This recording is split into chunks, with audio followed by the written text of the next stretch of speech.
एक महीना हो चुका है जब जम्मू कश्मीर इंतजामिया ने दुबई में मुकीम रियल एस्टेट और दीगर कंपनियों के साथ सरमायाकारी को लेकर कई मेमोरेंडम ऑफ अंडरस्टैंडिंग पर दस्तखत किए। अब मामला आहिस्ता आहिस्ता एग्जीक्यूशन की ओर बढ़ता जा रहा है।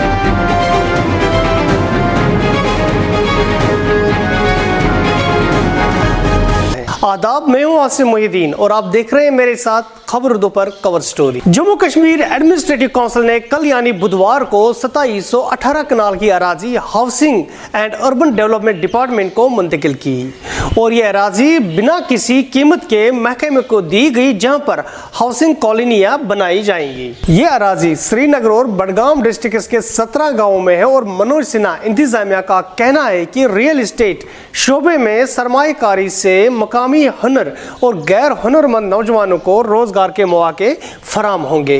रिपोर्ट्स के मुताबिक दुबई की बड़ी कंपनियां जम्मू कश्मीर के रियल एस्टेट सेक्टर में सरमायाकारी करने के ख्वाहिशमंद है और बताया जाता है कि लुलो, इमार, मोटो इन्वेस्टमेंट्स, अलमाया ग्रुप और दीगर कई कंपनियां इस प्रोजेक्ट में सरमायाकारी करने के लिए आमादा हो चुकी है और ये सरकारी सतह पर पहली बार जम्मू कश्मीर में कोई फॉरेन इन्वेस्टमेंट हो सकती है। गुज़िश्ता साल दिसंबर के महीने में मरकजी सरकार और यूटी इंतजामिया ने एक रियल एस्टेट समिट का इनेकाद जम्मू में किया, जहां पर तकरीबन 3000 करोड़ की इन्वेस्टमेंट के MOU पर दस्तखत किए गए। अगरचे मुकामी सियासी जमातों ने इसे गैर कानूनी इकदाम बताया और कहा कि इससे जम्मू कश्मीर की मुस्लिम अक्सरियती तनासुब को बदला जाएगा, ताहम मरकजी सरकार अपने अज़म पर कायम रही। 2 महीने पहले यूटी इंतजामिया ने जमीनों से मुंसलिक कवानीन में बहुत सारी तरमीम लाई और प्राइवेट इन्वेस्टमेंट के लिए रास्ता हमवार कर दिया। दुबई की ये कंपनियां कश्मीर में एक इनलैंड पोर्ट के साथ साथ कुछ शॉपिंग मॉल भी बनाना चाहती है, जिसके लिए ज़राया के मुताबिक ज़मीन को भी आइडेंटिफाई किया जा चुका है।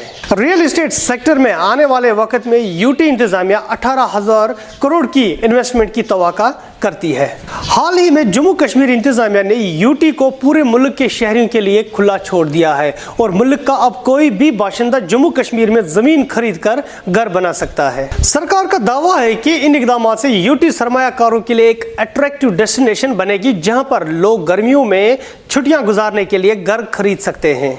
अगरचे मरकजी सरकार का दावा है कि इन इकदाम से मुकामी लोगों को काफी सारे इकोनॉमिक बेनिफिट्स मिल सकते हैं, ताहम सियासी सतह पर भी इसके कुछ खातिरखा नताइज मरकजी सरकार के लिए सामने आ सकते हैं। आपको पता होगा कि मुत्तहिदा अरब इमारात पहला मुल्क है जो 2019 में दफा 370 के हटाने के बाद जम्मू कश्मीर में सरमायाकारी करने जा रहा है। तज्जिया निगारों के मुताबिक दुबई की इन्वेस्टमेंट से ये पता चलता है कि वो अगस्त 2019 के फैसले को तस्लीम कर रहा है और OIC, जहां पर UAE और सऊदी अरब का बोलबाला है, पाकिस्तान को मुस्तकबिल में मुश्किलात में डाल सकता है। अभी तक पाकिस्तान 2019 के बाद कश्मीर पर OIC का कोई भी इजलास बुलाने में नाकाम हो चुका है। जम्मू कश्मीर में दुबई की सरमायाकारी के बाद इस तरह की कोशिशें पाकिस्तान के लिए अब नामुमकिन ही साबित हो सकती है। नाज़रीन, ये थी हमारी आज की कवर स्टोरी। इस तरह के वीडियोस देखने के लिए आप हमारी YouTube चैनल पर आ सकते हैं, आप हमें वहां सब्सक्राइब कर सकते हैं। हमारा फेसबुक पेज भी है और हमारा इंस्टाग्राम अकाउंट भी है। आप ताज़ा तरीन अपडेट्स के लिए हमें ट्विटर हैंडल पर फॉलो कर सकते हैं और अगर आप मजीद इस तरह की खबरें पढ़ना चाहते हैं तो आप हमारी वेबसाइट पर आ सकते हैं। हमारा पता है खबरुर्दू.com। दीजिए अपने दोस्त आसिम मोहिद्दीन को इजाज़त। खुदा हाफिज़।